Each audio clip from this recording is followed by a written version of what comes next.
आज हम लोग डिस्कस करेंगे सॉलिड ब्लास्टिंग के बारे में। सॉलिड ब्लास्टिंग सॉलिड ब्लास्टिंग क्या है? सॉलिड ब्लास्टिंग जो कोल कटिंग मशीन का बिना यूज करते हुए, बिना फ्री फेस तैयारी काट अंडर काट देते हुए, जो सीधा सीधी होल करके जो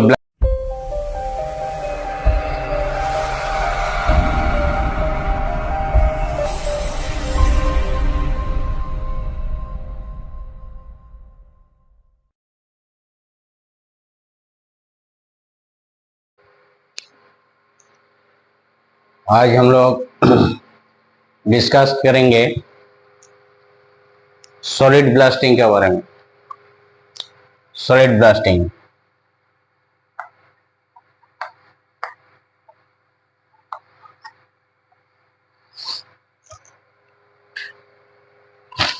सॉलिड ब्लास्टिंग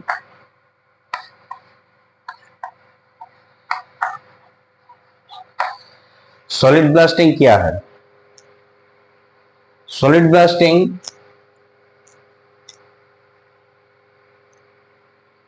जो कोल कटिंग मशीन का बिना यूज करते हुए, बिना फ्री फेस तैयारी काट अंडर काट देते हुए, जो सीधा सीधी होल करके जो ब्लास्टिंग करता है, इसको सॉलिड ब्लास्टिंग कहता है।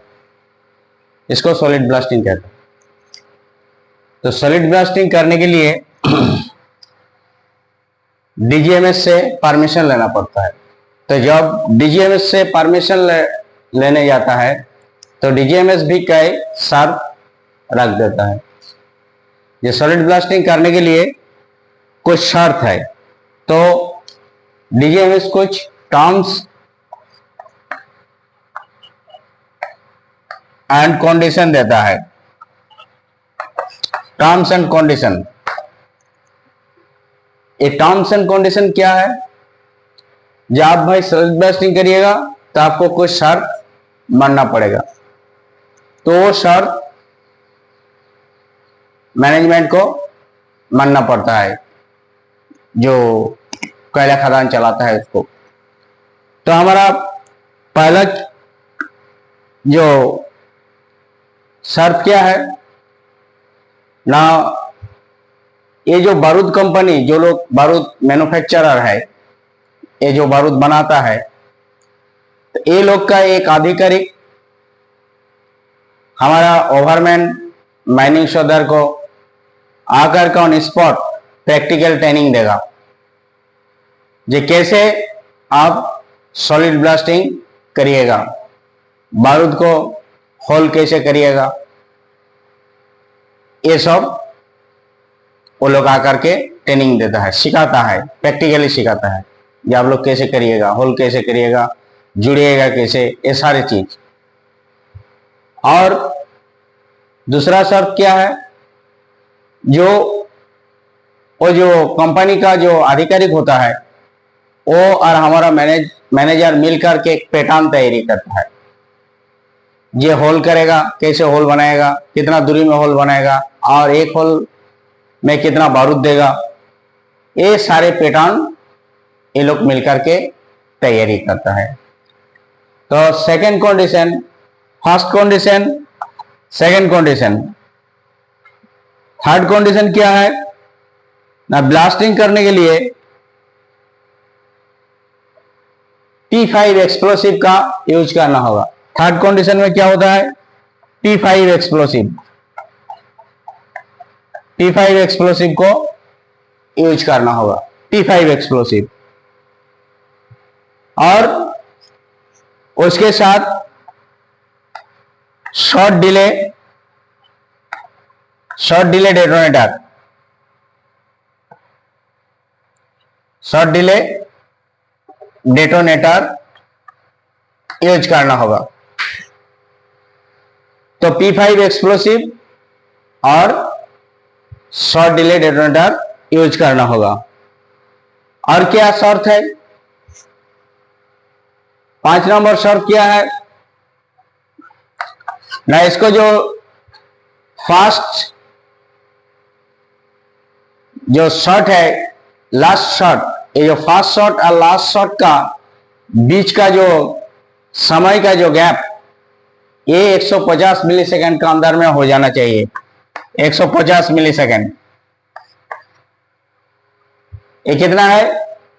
फास्ट और लास्ट शॉट का बीच का जो डिले होता है ये 150 मिलीसेकंड का अंदर हो जाना चाहिए। और क्या है, दो जो होल होता है, मान लीजिए ए एक होल है और ए एक होल है, ये दो होल है, ये दो होल का जो शॉट का दूरी होता है ये 60 मिलीसेकंड का से ज्यादा नहीं होगा, इससे कम होगा। 60 मिलीसेकंड।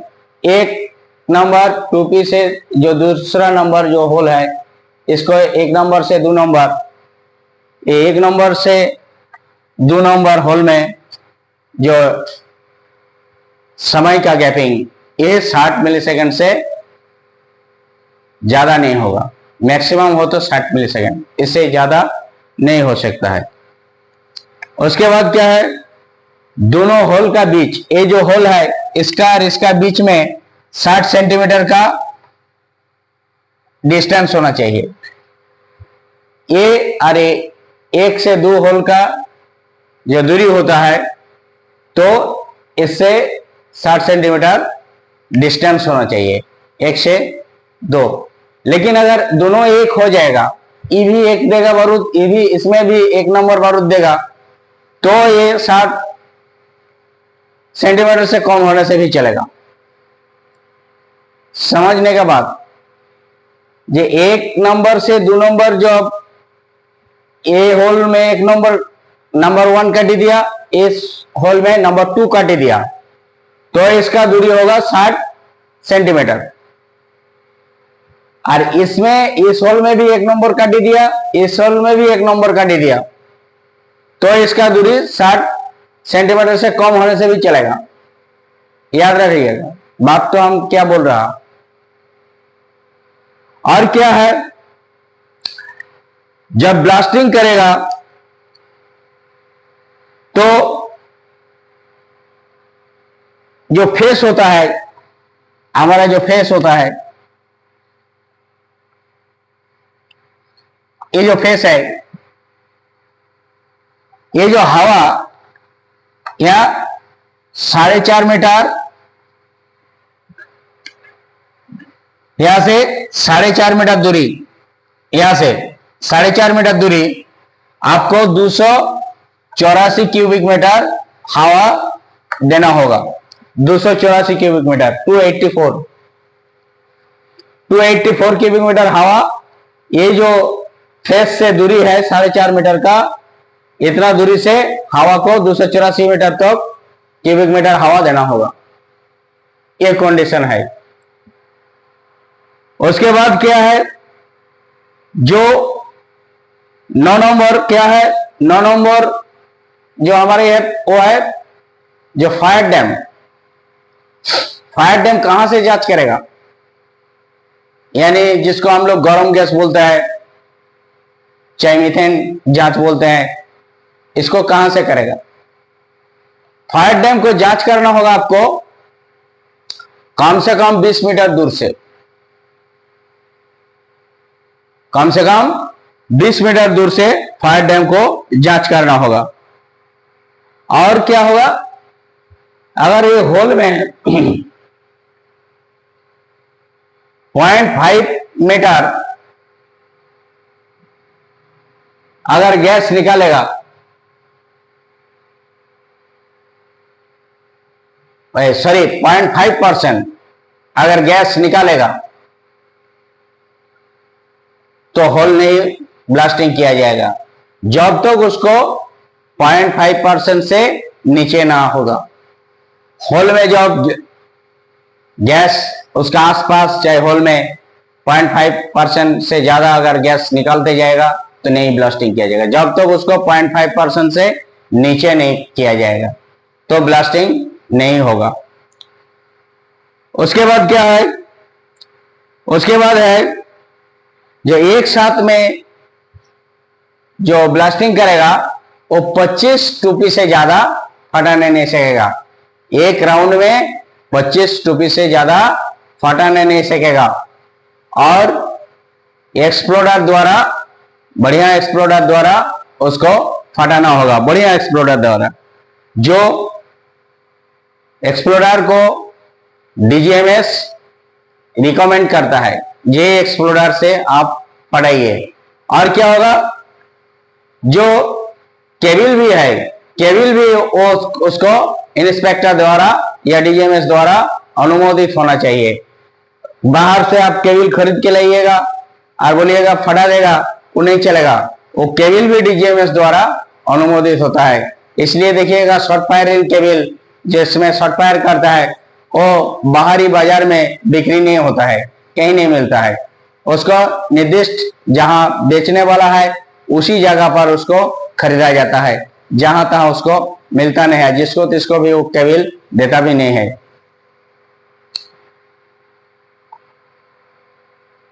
और क्या है,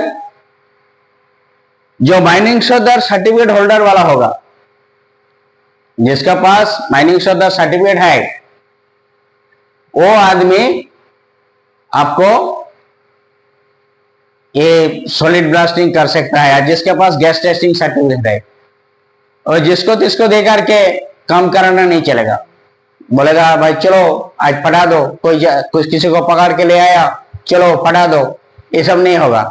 जिसके पास गैस टेस्टिंग सर्टिफिकेट है, जो गैस टेस्टिंग सर्टिफिकेट होल्डर है वो, और जिसके पास माइनिंग शोधर सर्टिफिकेट है जो डीजीएमएस द्वारा दिया गया, तो वो आदमी आपको क्या बोले शॉर्ट फायरिंग कर सकता है। तो ये सब गया आपको सॉलिड ब्लास्टिंग का, आपको ये क्या बोले कंडीशन, टर्म्स एंड कंडीशन। और इसका एडवांटेज क्या है,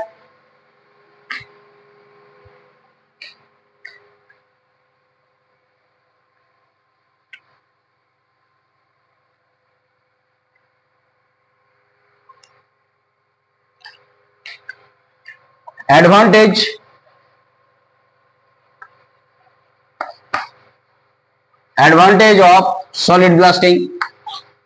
इसका क्या क्या एडवांटेज मिलता है ना। एडवांटेज बोलता है जिसका इनिशियल खर्च बहुत कम होता है।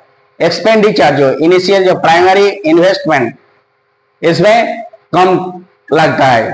कहे एक कोल कटिंग मशीन लगाए तो कोल कटिंग मशीन का बहुत ज्यादा दाम है, और इसमें एक ड्रिल लगेगा तो ड्रिल का दाम और कोल कटिंग मशीन का दाम में बहुत अंतर है, तो इसके इन्वेस्टमेंट कम पड़ता है। दूसरी बात क्या होता है, कोल कटिंग मशीन में ब्रेकडाउन होता है, ज्यादा ब्रेकडाउन मेंटेनेंस करना पड़ता है कोल कटिंग मशीन, लेकिन इसमें क्या होता है वो समस्या नहीं है। तीसरा क्या है, ये कोल कटिंग मशीन एक बार लगाना, फिट करना, फिर हटाना, ये सब झमेला होता है। और इसमें एक शिफ्ट में कई राउंड ब्लास्टिंग कर सकता है। मान लो ब्लास्टिंग किया, हटा दिया, फिर सपोर्ट करके फिर ब्लास्टिंग किया, तो कई राउंड कर सकता है, इसमें झमेला नहीं है। और जो मशीन चलता है एसडीएल एलएचडी, ये सब मशीन क्या होता है, ये सब मशीन आसानी से आना जाना करता है, सेटिंग हो जाता है, इसमें कोई दिक्कत नहीं पड़ता है। तो कोल कटिंग मशीन को भी सहज ये होता है। प्रोडक्शन ज्यादा होता है, कारण कोल कटिंग मशीन फिट करने में समय लगता है, खोलने में समय लगता है। इसमें क्या होता है, इसमें सिर्फ होल कर दो भाई, तार जोड़ दो, ब्लास्टिंग कर दो, झाड़ी फड़ाई कर दो, बस हो गया। तो इसमें समय कम लगता है, तो कोल कटिंग मशीन से इसे प्रोडक्शन ज्यादा होता है। इसमें डस्ट कम होता है, मशीन में क्या होता है बहुत ज्यादा डस्ट होता है, इसमें डस्ट कम होता है। डस्ट कम होने के कारण क्या होता है, फायर जो डस्ट एक्सप्लोजन जो होता है, एक्सप्लोजन जो होता है और ब्लोन आउट जो होता है, ब्लोन आउट शॉट, तो उसमें एक्सप्लोजन कम होता है। एक ही राउंड में बार बार शॉट फायरर शॉट ले सकता है, बहुत शॉट देख सकता है। एक ही राउंड में ब्लास्टिंग करके बार बार खतरे का सामना नहीं करना पड़ता है। क्या है, एक बार ब्लास्टिंग कर दिया बस शॉट फायरर का काम हो गया। तो बार बार घुसने का जो खतरा, वो खतरे का मोड़ लेना नहीं पड़ता है। ये सब आपको एडवांटेज है, लेकिन डिसएडवांटेज भी है। डिसएडवांटेज क्या है, इसमें अगर ब्लोन आउट शॉट होगा तो एक्सप्लोसिव बाहर आकर के जलेगा। तो अगर बाहर आकर के जलेगा तो उसमें अगर कोल्ड डस्ट रहेगा तो कोल्ड डस्ट एक्सप्लोजन हो जाता है। ये बहुत बड़ा खतरा है। दूसरे, इसमें वाइब्रेशन होता है, वाइब्रेशन दूसरा खतरा होता है। उसके बाद क्या होता है, होल का अंदर काट ऑफ होने का संभावना ज्यादा है। होल का अंदर काट ऑफ होने का, काट ऑफ होने का ये संभावना ज्यादा होता है, काट ऑफ होने का। और फायर डैम होने का संभावना ज्यादा होता है। Fire dam,